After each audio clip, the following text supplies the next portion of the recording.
Ben,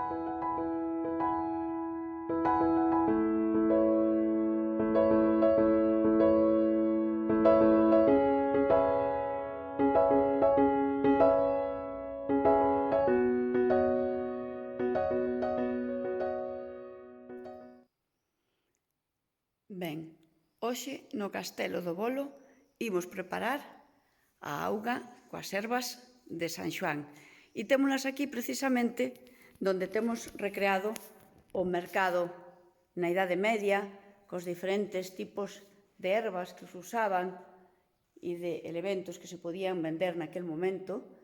Entón fixemos aquí este espazo onde temos preparadas as nosas ervas de San Xoán. Temos, por un lado, imos botalas aquí neste balde, imos ir engadindo, empezamos, ademais, son ervas que fomos recollendo tanto no entorno do Santuario das Ermidas, tamén collimos a auga na fonte da Dormiñona, nas Ermidas, e despois en diferentes lugares do Bolo e de Santa Cruz e de Lentellais. Ben, pois temos unha roseira, tamén non pode faltar o sabugueiro que tanto hai por esta zona. Tamén temos a malva, a ver se se pode ver, está un pouco polo calor xa, pois temos a malva. Temos tamén a erva de San Xoán, que, bueno, tamén está aquí un pouco mustia polo calor do día de hoxe. Temos aquí máis malva.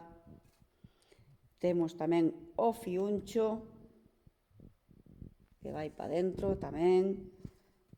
Temos a lavanda que tanto abunda nestes montes, tamén para dentro. A oliveira, tamén moi típica no noso entorno. As manzanillas, que tamén van para dentro. Temos aquí tamén outra erva de San Xoán. A flor do castiñeiro, que aquí nestas terras tamén se usa, xa que temos moita castaña. Os cardos, como non, a xesta. Pois ben, temos aquí todos, non sabedes como arrecende isto.